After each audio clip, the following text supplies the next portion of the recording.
अन्य बिंदु पर भी विचार हुआ जो मंत्रिपरिषद के सदस्यों ने प्रस्तुत किया। सबसे महत्वपूर्ण जो बिंदु है 38 एजेंडा है और 2 मंत्रिपरिषद के सदस्य भी रख सकते हैं एक्स्ट्रा एजेंडा, तो कुल 40 मामले हैं। सबसे महत्वपूर्ण मामला जो आज मंत्रिपरिषद समक्ष विचारार्थ आया वह है कि दो आरक्षण अधिनियम हैं। पहला वाला है बिहार पदों एवं सेवाओं की रिक्तियों एवं आरक्षण अनुसूचित जाति, अनुसूचित जनजाति एवं अन्य पिछड़ा वर्ग अधिनियम 1951 में तथा संशोधित बिहार अधिनियम 17/2002 एवं संशोधित अधिनियम 19/2023। साथ ही साथ जो शैक्षणिक संस्थाओं का भी 2023 में जो आरक्षण अधिनियम है, इन दोनों को भारत के संविधान 9वीं सूची में शामिल करने हेतु राज्य सरकार की अनुशंसा भेजने का निर्णय हुआ। इसका मतलब ये हुआ कि दोनों जो बिल पास हुए, फिर एक्ट नोटिफाई हुआ, कल ही एक्ट नोटिफाई हुए हैं, इन दोनों एक्ट को भारतीय संविधान के 9वीं सूची 9th शेड्यूल में इसको शामिल करने के लिए राज्य सरकार ने यह निर्णय लिया कि भारत सरकार को इसको भेजा जाए। 9th शेड्यूल का मतलब यह है कि वह उस 9th शेड्यूल में वैसे अधिनियम हैं, एक्ट हैं, जिस पर न्यायालय का हस्तक्षेप नहीं होता है। उदाहरण स्वरूप जो आरक्षण का अधिनियम है, जो तमिलनाडु सरकार का अपना अधिनियम है, वह 50% से ऊपर का आरक्षण है, जो 9th शेड्यूल में वह अंकित है 1994 में। तो बिहार सरकार का भी 50% से ऊपर आरक्षण है। आपको जानकारी होगा 65% आरक्षण जातीय आधार पर है और 10% जो इनकम आधार पर 10% का आरक्षण है सामान्य श्रेणियों के लिए। कुल 75% आरक्षण है। तो इन दोनों अधिनियमों को संविधान के 9th शेड्यूल में रखने, 9वीं सूची अधिसूची में शामिल करने के लिए राज्य सरकार ने भारत सरकार को भेजने की अनुशंसा की। तो ये निर्णय महत्वपूर्ण निर्णय है कैबिनेट का, ताकि इस पर न्यायालय का हस्तक्षेप, जो 9th शेड्यूल है उसमें न्यायालय में विचाराधीन ये मामले नहीं होते हैं। तो यह एक महत्वपूर्ण निर्णय है जो कैबिनेट ने लिया। वो कॉन्स्टिट्यूशनल अमेंडमेंट होता है। कॉन्स्टिट्यूशनल अमेंडमेंट 9th शेड्यूल में पार्लियामेंट से अमेंड होता है। नहीं, जो 9th शेड्यूल है, आपको तो आप जानकारी होगी, जो 9th शेड्यूल के मामले हैं वह न्यायालय में विचारार्थ नहीं रहते हैं। तो ये है 9th शेड्यूल के आइटम्स हैं। तो इसको भी 9th शेड्यूल में रखने का अनुशंसा भेजा गया। ये पार्लियामेंट को ही पावर है, पार्लियामेंट ऑफ इंडिया को। 9th शेड्यूल में जो आइटम्स हैं उसमें न्यायालय में विचार नहीं किए जाते हैं। तमिलनाडु का एक्ट उसी 9th शेड्यूल में है, अकेला एक राज्य है जिसका 9th शेड्यूल में है। दूसरे 2 अन्य बिंदु हैं, मैं जानकारी देना चाहता हूं अन्य जो सामान्य एजेंडा शुरू होने से पहले। पहला अन्य एजेंडा में माननीय मुख्यमंत्री को कैबिनेट ने धन्यवाद दिया जो आरक्षण अधिनियम अधिसूचित हुआ। दोनों अधिनियम जो अधिसूचित हुए हैं उसके लिए मंत्रिपरिषद ने उनको धन्यवाद दिया। ये पहला अन्य बिंदु था। और दूसरा अन्य बिंदु यह था कि जो राज्य सरकार को जो जातिगत गणना के आधार पर जो 3 योजनाएं स्वीकृत की गई, पहली है जो 2 लाख रुपए प्रति गरीब परिवार को जो दिया जाना है, उसके लिए जो व्यय होगा, साथ ही साथ जो जीविका के माध्यम से जो सतत जीविका पर्यटन योजना में 1 लाख से बढ़ा के 2 लाख किया जाना है। और साथ ही साथ जो सभी आवासहीन परिवारों को जो भूमिहीन परिवारों को आवास एवं भूमि दिया जाना है, उसमें 2,50,000 करोड़ का व्यय होना है। इतनी बड़ी राशि के लिए यह आवश्यक है कि राज्य को विशेष राज्य का दर्जा मिले ताकि जल्दी हो सके। मंत्रिपरिषद में यह भी विचार आया कि इस पर काफ़ी दिन से, जब से 2010 से इस पर बार बार केंद्र सरकार को अनुरोध किया जा रहा है और अंतिम बार 2017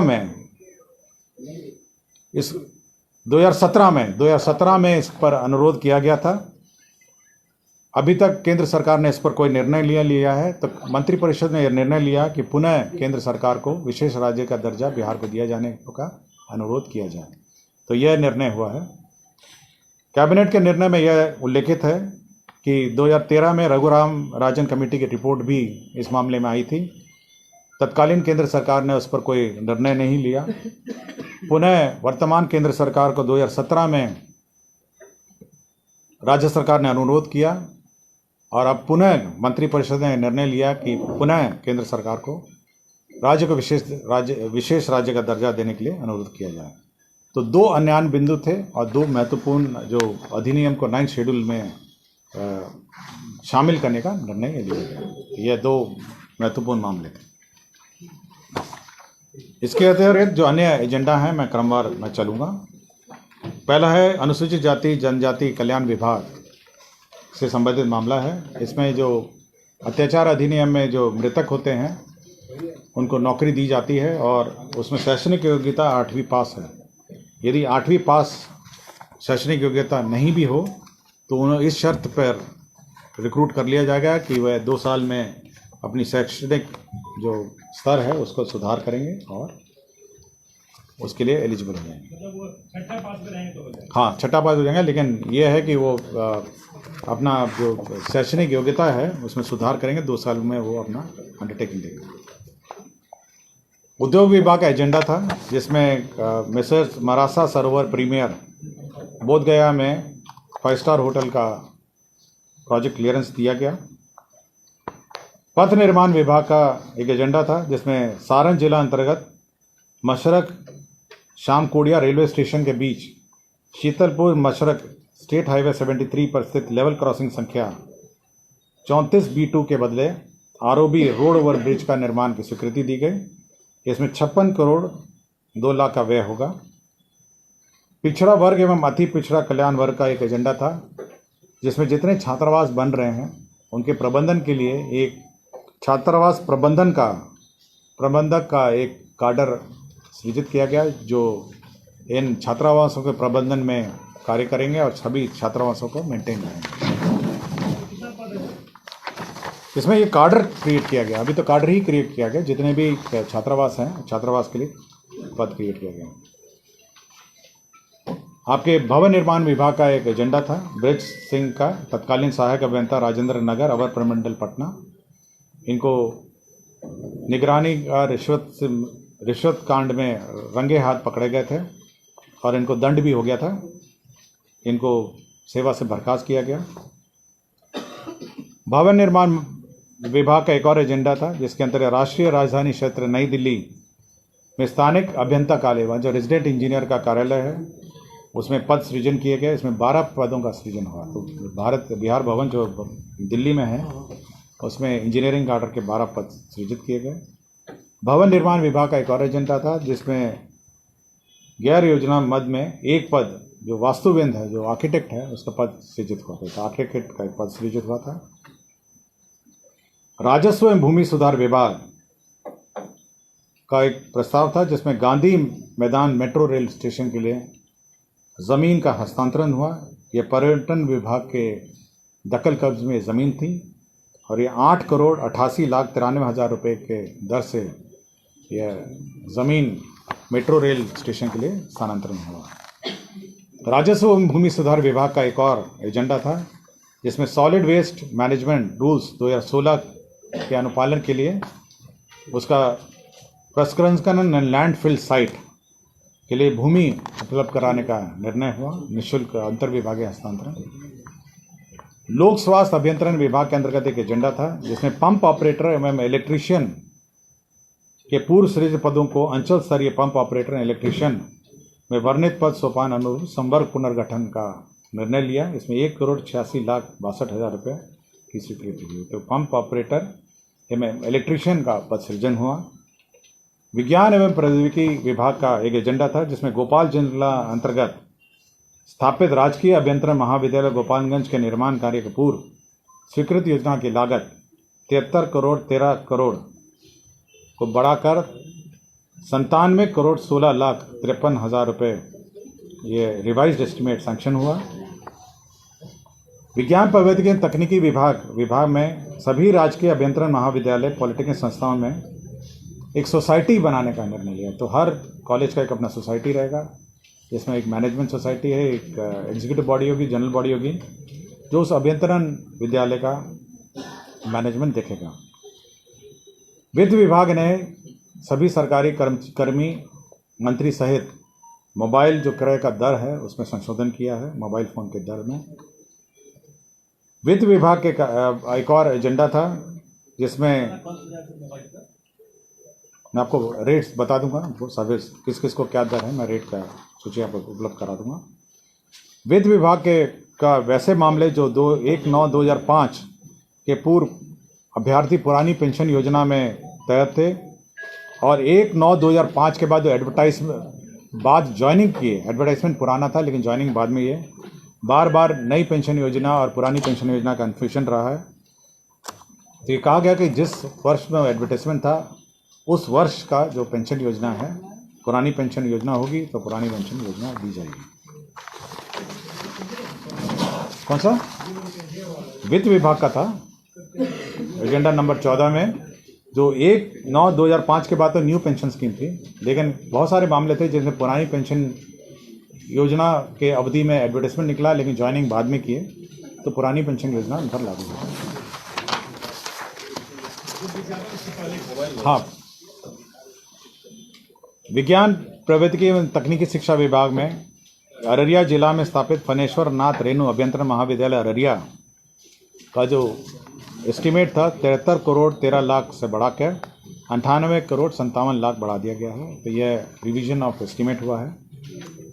विज्ञान एवं प्रौद्योगिकी विभाग के अंतर्गत गया अभियंत्रण महाविद्यालय में आर्किटेक्चर कोर्स आरंभ किया गया, बैचलर ऑफ आर्किटेक्चर। इसमें 14 शैक्षणिक पदों का सृजन हुआ। एक प्राध्यापक हैं, सह प्राध्यापक 3, सहायक प्राध्यापक 10। तो एक बैचलर ऑफ आर्किटेक्चर है जो गया में सृजित हुआ। वित्त विभाग का ये सभी कर्मचारियों के लिए सूचना है कि जो डीए दर है 42 से बढ़ाकर 46% कर दिया गया है। तो 42 कौन सा? डीए वाले में चंदा नंबर 17 दीजिए, हम आपको बता देते हैं।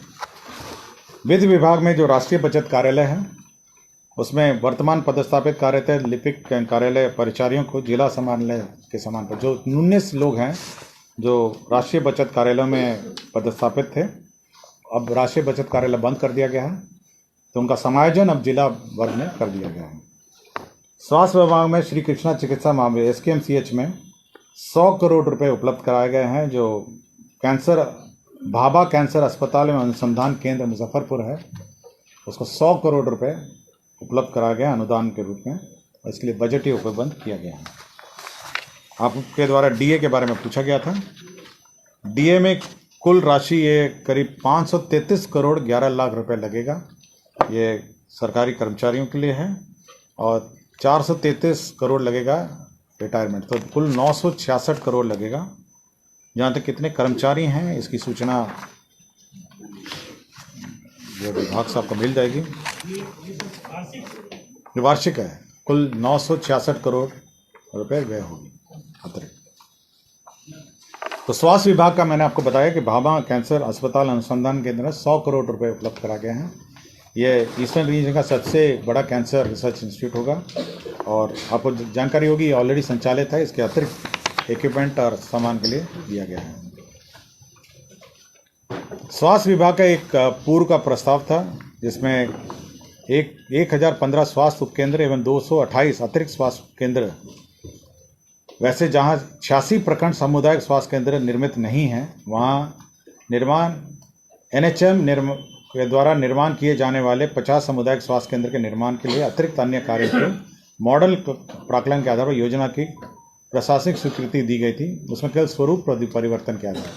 पहले नाबार्ड ऋण से बनाया गया था, केवल उसके हेड जो है जिस व्यय से व्यय होगा, अब 7 निश्चय के अंतर्गत ये व्यय होगा, केवल नाबार्ड से हटाकर इसको 7 निश्चय का जो हेड है, वित्तीय हेड है, उसमें परिवर्तन किया गया है। 50 बनने हाँ, 1015 स्वास्थ्य केंद्र उपकेंद्र हैं, 228 अतिरिक्त स्वास्थ्य केंद्र हैं और वैसे 86 प्रखंड हैं जहाँ सामुदायिक स्वास्थ्य केंद्र निर्मित नहीं है, इनके निर्माण एवं NHM द्वारा निर्माण किए जाने वाले 50 सामुदायिक स्वास्थ्य केंद्र हैं। तो इनमें वही है कि आपके मॉडल प्राक्कलन पर निर्माण किए जाने हैं, केवल हेड का चेंज हुआ है। सामान्य प्रशासन विभाग में अंचल द्विवेदी न्यायिक दंडाधिकारी से अपर मुंसिफ सारण है, छपरा हैं। ये माननीय उच्च न्यायालय के आलोक में इनको सस्पेंड किया गया था, बर्खास्त किया गया था, पुनः इनकी सेवा बहाल माननीय उच्च न्यायालय के आलोक में कर दी गई। सहकारिता विभाग में जो पद थे, पद को चिन्हित किया गया है, पद में परिवर्तन नहीं किया गया है, पद यथावत हैं, कुल संख्या भी यथावत है, केवल जो पद हैं उन्हें चिन्हित किया गया है ताकि जो प्रमोशन का मामला अभी चालू प्रमोशन का मामला चल रहा है उसमें यह सुगम हो, इसलिए केवल वर्तमान सृजित पद स्वीकृत बलों को बिना नया पद सृजित किए आंशिक पदों को उत्क्रमित कर सहकारिता प्रसाद पदाधिकारी समग्र नियमावली 2014 के नियम 3(1) में निर्धारित विभिन्न कोटि के पदों में पुनर्धारण और चिन्हितीकरण किया गया है। विज्ञान एवं प्रौद्योगिकी एवं तकनीकी शिक्षा विभाग में कंसल्टेंसी पॉलिसी का अनुमोदन किया गया, परामर्श नीति। इसमें जो हमारे इंजीनियरिंग कॉलेज में जो हमारे प्रोफेसर्स हैं, असिस्टेंट प्रोफेसर, असिस्टेंट प्रोफेसर हैं, वो विभिन्न संस्थाओं का कंसल्टेंसी असाइनमेंट ले सकेंगे और कुछ राशि संस्था को मिलेगी और कुछ राशि जो कंसल्टेंसी कर रहे हैं उन लोगों को। तो कुछ मामले में 30% कंसल्टेंसी करने वाले कर्मियों को मिलेगी और 70% संस्था को मिलेगी और कुछ में 60 और 40 का रेशो होगा। परिवहन विभाग ने एक बड़ी नई योजना, बहुत बड़ी योजना की स्वीकृति दी है, जिसमें 3600 बसों के लिए लाभुकों को बस के क्रय की स्वीकृति दी है। 3600 बस, इसमें 5 लाख प्रति बस पर अनुदान दिया जाएगा और 7 बसें हैं प्रति प्रखंड, 7 बस प्रति प्रखंड है। 3,600 बस टूल होगा और 180 करोड़ रुपए इसके अंतर्गत स्वीकृत किए गए हैं। योजना लगी 24 बना। इसमें मैं बता देता हूँ कि ये बस स्वीकृत होंगे। अभी तो छोटी छोटी गाड़ियाँ थी, हाँ, तो अभी तो ये बस होगी जो 5 लाख रुपए प्रति बस होगी। 3,600 बसें स्वीकृत होंगी और प्रत्येक प्रखंड में जो 7 लाभुक होंगे उसमें 2 अनुसूचित जाति वर्ग के होंगे, 2 अत्यंत पिछड़े वर्ग के होंगे, एक पिछड़ा वर्ग का होगा, एक अल्पसंख्यक का होगा और एक लाभुक सामान्य वर्ग का होगा। 7 लोग होंगे, साथ में 2 अनुसूचित जाति, 2 अत्यंत पिछड़ा वर्ग, एक पिछड़ा वर्ग, एक अल्पसंख्यक और एक सामान्य वर्ग के लाभुक होंगे। तो 7 लोग होंगे इसमें। तो 7 लोग एक प्रखंड के और कुल 3,600 बस होंगे।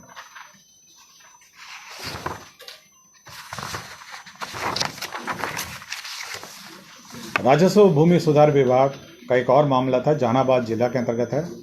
ये केवल एक पुराना मामला 1987 का था, जिसमें ज़मीन बदलैन का मामला था। कुछ लोग इस जो रैयत हैं उनकी ज़मीन पर बस गए थे। बाद में सरकार ने निर्णय लिया कि जो बस गए हैं उनको बंदोबस्त कर दिया जाए। यह उग्रवाद प्रभावित क्षेत्र था उस वक्त, और जिस पर जो वर्तमान रैयत हैं जिनकी ज़मीन थी वह सरकारी भूमि पर बस गए थे, तो अब ये निर्णय लिया कि अब जो सरकारी ज़मीन पर बस गए हैं 36 डेसिमल गृह और मौजूदा मालिक भूमि है। बच्चू सिंह हैं, पिता स्वर्गीय रामविलास सिंह, ललन सिंह है, पिता स्वर्गीय सुखदेव सिंह, और उपेंद्र सिंह है, पिता स्वर्गीय सत्यनारायण सिंह। इनको बंदोबस्त कर दिया जाए। उद्योग विभाग द्वारा बिहार की लॉजिस्टिक पॉलिसी स्वीकृत कर दी गई है। तो इस लॉजिस्टिक पॉलिसी के अंतर्गत जो हमारे लॉजिस्टिक पार्क हैं उसके लिए अनुदान की स्वीकृति दी गई है। साथ ही साथ मैं सारे कंपोनेंट पढ़ देता हूँ किस किस मामलों में दी गई है। इसमें लॉजिस्टिक पार्क के लिए दी गई है, लॉजिस्टिक यूनिट्स के लिए दी गई है, मल्टी मॉडल लॉजिस्टिक पार्क के लिए दी गई है। इसमें सभी में जो हमारे इस विशेष नीति के अंतर्गत जो बिहार इंडस्ट्रियल पॉलिसी 2016 है वो दिया जाएगा, और साथ ही साथ जो कैपिटल सब्सिडी है वो करीब 10% है, विभिन्न लिमिट्स के अंतर्गत है। 10% का लिमिट है और किसी में 10 करोड़ का लिमिट है, किसी में 2 करोड़ का लिमिट है, किसी में 3 करोड़ का लिमिट है, किसी में 1 करोड़ का लिमिट है। बहुत सारे डिटेल्स हैं। तो विभिन्न प्रकार के जो लॉजिस्टिक यूनिट हैं उसके लिए बिहार लॉजिस्टिक पॉलिसी स्वीकृत की गई है। लॉजिस्टिक पार्क है, लॉजिस्टिक यूनिट्स है और मल्टी मॉडल लॉजिस्टिक पार्क है। यदि किसी को डिटेल चाहिए तो मैं अलग से मैं इसको उपलब्ध करा दूंगा। ग्रामीण कार्य विभाग में जो हमारे जो नए कार्य शुरू हुए हैं, बहुत सारे वर्कलोड भी बढ़ गया, कार्य भी बढ़ गया है, उसके लिए पद सृजन का प्रस्ताव था। इसके अंतर्गत बड़ी संख्या में पद सृजन 2261 पद का सृजन हुआ है। इसमें सबसे बड़े जो पद हैं वे बेसिकली निम्न वर्गीय लिपिक हैं, क्लर्क ग्रेड के 425 हैं, 2261 पद क्रिएट हुए हैं। इसमें प्रयोगशाला सहायक है 42 और शोध सहायक है 102। तो इसमें जो क्वालिटी कंट्रोल है उसके लिए मेजर पद सृजित हुए हैं। साथ ही साथ पद कार्य प्रभारी हैं, सभी पदों के कार्य प्रभारी हैं। उसमें 1069 इसमें स्वीकृत हुए हैं और साथ ही साथ मल्टीटास्किंग प्रचारी 382 हैं। साथ ही साथ कार्य अंचल दरभंगा में कुछ परिवर्तन किए गए हैं और कार्य अंचल समस्तीपुर, इन दोनों कार्य प्रमंडलों में संशोधन भी किए गए हैं। तो 2261 पद नए सृजित किए गए हैं ग्रामीण कार्य विभाग में। स्वास्थ्य विभाग के अंतर्गत इंदिरा गांधी आयुर्वेदिक संस्था में जो हमारे प्रधानमंत्री स्वास्थ्य सुरक्षा निधि योजना के अंतर्गत पोस्ट ग्रेजुएट पढ़ाई के लिए जो इंफ्रास्ट्रक्चर क्रिएट किए जाने हैं, उसके अंतर्गत 138 करोड़ 138 रुपये 1 अरब 38 करोड़ की योजना स्वीकृत हुई। ये 60-40 के हिसाब से 60-40 है, जिसमें 82 करोड़ 80 लाख है केंद्र अंश है और 55 करोड़ 20 लाख है ये राज्य अंश है। तो 60-40 के अंतर्गत ये योजना स्वीकृत हुई है। सूचना एवं प्रौद्योगिकी विभाग में जो राइट ऑफ वे का प्रावधान था, जो अग्रीमेंट हम लोगों ने 2013 में किया था, इसके अंतर्गत पंचायत स्तर तक जो right of way connectivity, broadband connectivity के लिए हमने राइट ऑफ वे का अग्रीमेंट किया गया था कि सरकार इसमें मदद करेगी और निःशुल्क रहेगा। इसको अब हम लोग पंचायत को हटा के अब गांव स्तर तक उसको राइट ऑफ वे ले जाने का निर्णय लिया है। उसी में राइट ऑफ वे का अग्रीमेंट में संशोधन है। विधि विभाग के अंतर्गत माननीय उच्च न्यायालय पटना में स्थापना में 110 पदों में से 55 पदों को अभिलेख लिख के वेतन स्तर के पद पर उत्क्रमित किया गया है। तो वेतन स्तर 3 था, उसको 4 में इंक्रीज किया गया। 110 पद में से 55 पदों को अपग्रेड किया गया है। दूसरा एक और विधि विभाग का प्रस्ताव था, माननीय उच्च न्यायालय पटना की स्थापना में सुभाष सेल, ये तो अनुवादक, ये ट्रांसलेशन सेल हैं, 60 पद हैं। अनुवादक सह प्रूफ रीडर हैं 20 पद हैं। कुल 80 पदों का इन्होंने सैंक्शन किया। तो ये ट्रांसलेशन पद है, 60 पद अनुवादक का है, अनुवादक सह प्रूफ रीडर 20 हैं, तो केवल 80 है। ऊर्जा विभाग की बड़ी योजना सैंक्शन हुई है आज। यह बहुत बड़ी योजना है, 1810 करोड़ की योजना है। और ये कजरा लखीसराय में यह power generation unit, solar power generation unit की स्थापना हुआ है। 253.85 मेगावाट आवर बैटरी ऊर्जा भंडारित। ये एक्चुअली क्या है, ये अन्य ऊर्जा जो सोलर पावर प्लांट है उनसे भिन्न है। इसमें सोलर पावर पैनल भी रहेगा और बैटरी भी रहेगी इसमें। तो जो दिन में जो एनर्जी जनरेट होगी वो ग्रिड में तो जाएगी, साथ ही साथ बैटरी भी इसमें चार्ज हो जाएगी। और जब पीक आवर होगा, जब आवश्यकता होगी, जब सूरज नहीं रहेगा, तो इस बैटरी के माध्यम से 253.85 मेगावाट आवर का यूनिट का स्थापना हुई है।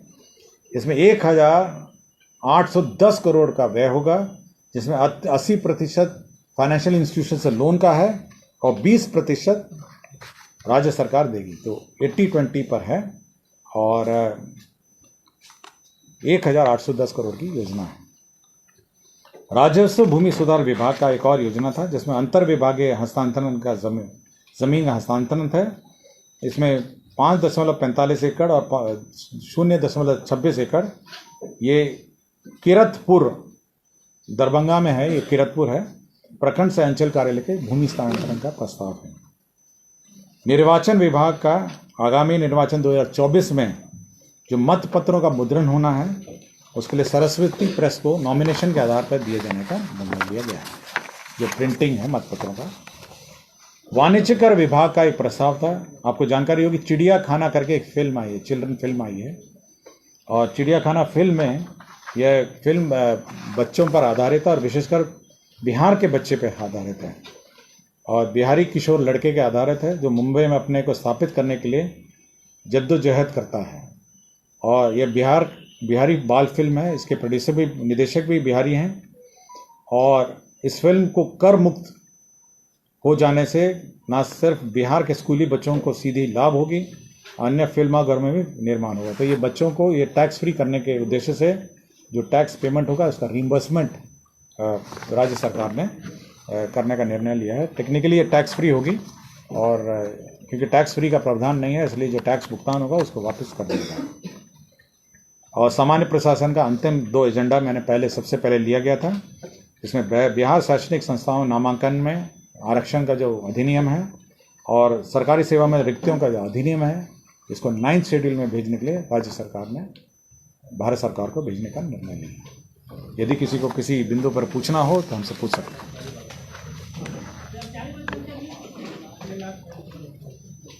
करीब 4 लाख होगा, करीब 4 लाख क्या 4 लाख का 1 लाख तो अभी और ऐड हो गए हैं तो करीब 5 लाख के आसपास होंगे। पेंशनर भी उसी अनुपात में, मोटा मोटी हाँ उसी अनुपात में। अब ये वित्त विभाग आपको एग्जैक्ट नंबर्स देगा क्योंकि हम लोग के पास नहीं है। सर ये वो मैं आपको रेट बता दूंगा। हाँ सर ये 6ठा नंबर में जो है स्थानिक अभियंता का अंग्रेजी क्या होगा? रेजिडेंट इंजीनियर स्थानिक अभियंता। किसी को और पूछना है? लॉजिस्टिक पॉलिसी का डिटेल्स मैं आपको दे दूंगा। सुभाष पाठक जी कहीं से बोल रहे हैं? हाँ दिख नहीं रहे हैं कहीं। और कोई किसी को पूछना है? रेट आपको बता दूंगा ना भैया, मैं आपको दे दूंगा, पूरे रेट बताऊंगा। और किसी को कुछ पूछना है? कोई क्वेश्चन नहीं है? धन्यवाद। मोबाइल का रेट दीजिए।